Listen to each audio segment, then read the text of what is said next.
सदगुरु भगवान की जय। तो ये कबीर साहब का अनमोल शब्द है। ये बहुत ही ज़्यादा अनमोल शब्द है। ये प्रलय का शब्द है। जब पूरे ब्रह्मांड समाप्त होंगे, ये लोक समाप्त होगा, ब्रह्मलोक समाप्त होगा, विष्णु लोक समाप्त होगा, शिवलोक समाप्त होगा, ये सारे लोक समाप्त होंगे, तब की क्या स्थिति रहेगी। तो कबीर साहब ने इसमें पूरा वर्णन किया है। ध्यान से सुनो। कहते हैं, एक दिन परलय होई है हंसा अभय संभालो हो। और ब्रह्मा विष्णु जब ना रहें, नहीं शिव कैलासा हो। कबीर साहब कह रहे हैं कि एक दिन परलय होएगी, ये सारे लोग खत्म हो जाएंगे। अभय अपने आप को संभाल लो, क्योंकि तुम जिसकी साधना करके जिसके लोक में जाना चाहते हो, जिस ईश के लोक में जाना चाहते हो, जिस ब्रह्मा विष्णु महेश भगवान के लोक में जाना चाहते हो, एक दिन ये भी नष्ट हो जाएंगे, नाश हो जाएगा। इनका लोक भी कहते हैं नहीं रहेगा।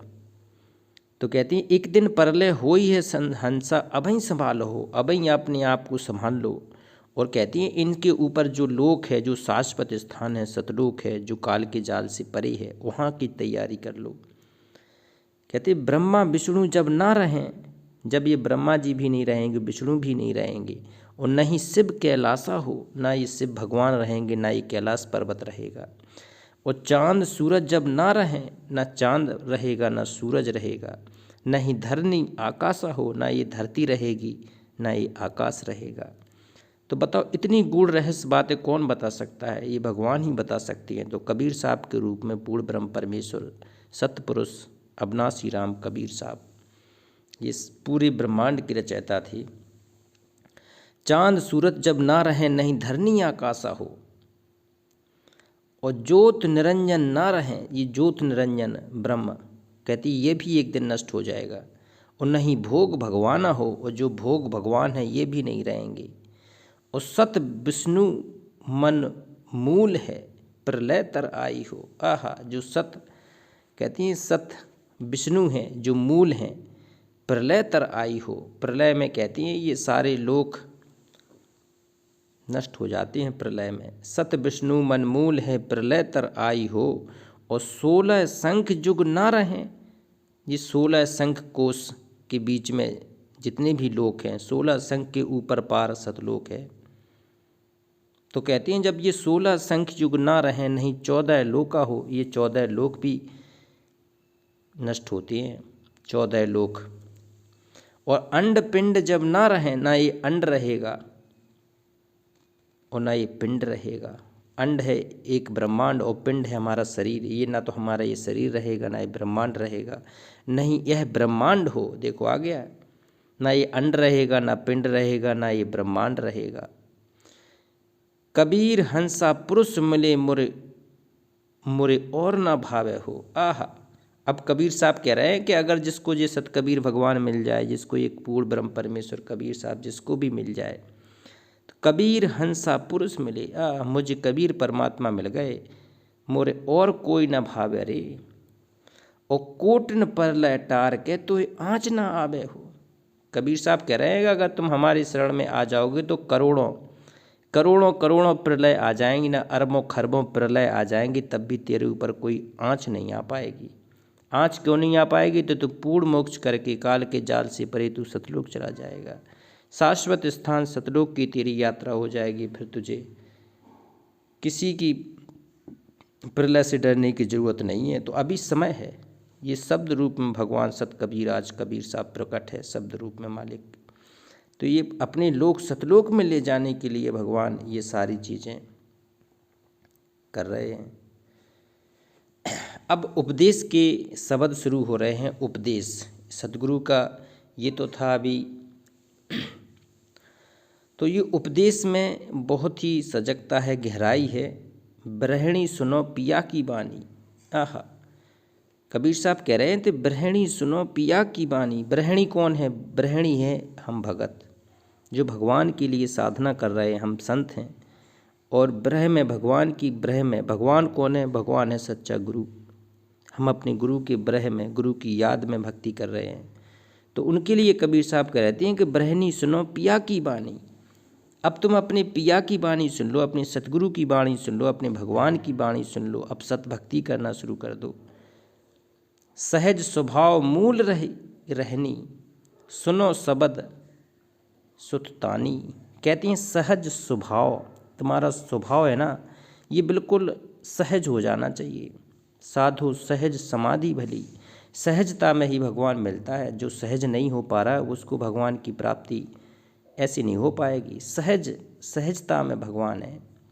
तो कह रहे हैं सहज स्वभाव मूल रहु रहनी, और सुनो शब्द सुत तानी। कहती है सतगुरु के शब्दों को सुनना चाहिए, ज्ञान को सुनना चाहिए, सत्संग को चुनना चाहिए, और सत्संग सुन के बिल्कुल सहज हो जाना चाहिए।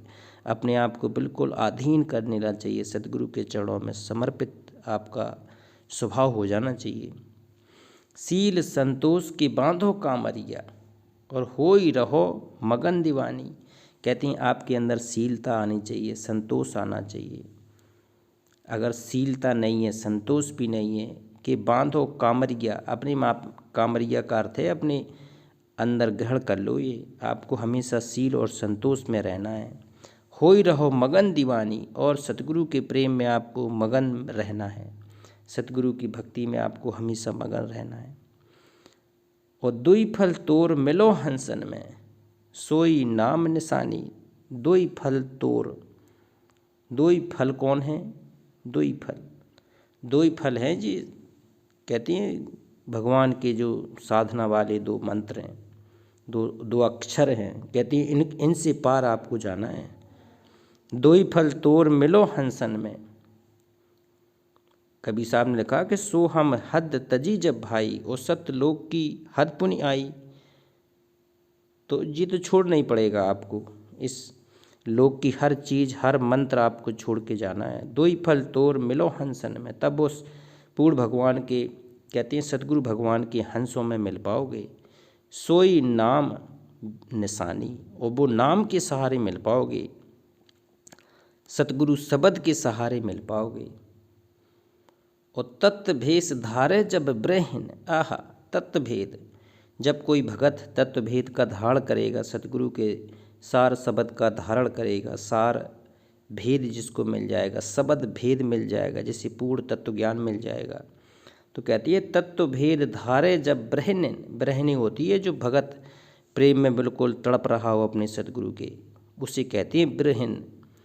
तत्व भेद धारे तब ब्रह्न, तब पियो के मन मानी। आह, तब यह पिया को पसंद आएगी, अपने प्रियतम सतगुरु को तब पसंद आएगी। और कुमत जराए सुमत उजियारी, तब सूरत ठहरानी। कुमत, क्योंकि ये कुमत बुद्धि होती है, कुबुद्धि, कुमति कुसंस्कार, इसके कहती हैं आत्मा में और मन में संचरित हो जाते हैं। कुमत जराई के सुमत उजियारी, आहा जी आपको कुमत खत्म करनी पड़ेगी, और सुमत अच्छे संस्कारों वाले, सतभक्ति वाले संस्कार आपको अपने हृदय में उजियाला कराने होंगे। तो कुमत जराए के ये ख़त्म करना है, और सुमत आपको अपने अंदर प्रकाश पैदा करना है। तब मूरत, कहती है वो तब सतगुरु की सूरत ठहरानी, तब ये हृदय में आपके सतगुरु विराजमान हो गए, आपके हृदय कमल में तब सतगुरु बैठ जाएंगे। और सो हंसा सुख सागर पहुँचे, जब सतगुरु जिसके हृदय में बैठ जाएंगे तो फिर वो रुकेगा नहीं। वो सो हंसा सुख सागर पहुँचे, वो भरे मुक्त जहाँ पानी, आहा फिर ये हंसा यहाँ नहीं रुकेगा, पूर्ण मोक्ष स्थान सतलोक चला जाएगा। और भरे मुक्त जहाँ पानी, आह जो मुक्त होके वहाँ पर सतगुरु के लोक में मुक्त होके फिर वहाँ पर कहती है मान सरोवर का पानी पिएगा अपने लिए, फिर इस लोक का जे गंदे लोक का फिर पानी नहीं पीना पड़ेगा उसे। वो कहें कबीर सुनो भाई साधु, यह पद है निर्वाणी, ये पूर्ण पद है जो निर्माण पद है। ये कहती है काल के जाल से निकल के जब पूर्ण मोक्ष वाले स्थान पर जाओगे तो वो निर्माण पद सतलोक है, वहाँ पर चले जाओगे। जो या पद की निंदा करे है ताकि नरक निशानी।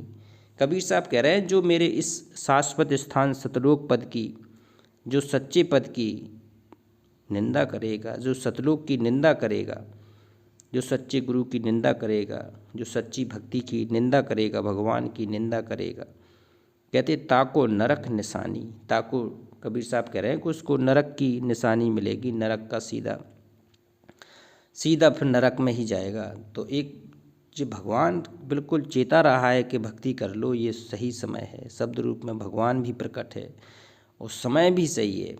तो ऐसे में जो पार करके निकल गया वो सीधा कबीर साहब के सिंहासन पर बैठ के सतलोक चला जाएगा। तो एक बार भक्ति की शक्ति से सतलोक चलते हैं, एक बार जयकारा लगाते हैं पूर्ण ब्रह्म की। पूर्ण ब्रह्म परमेश्वर अविनाशी राम सत कबीर भगवान की जय।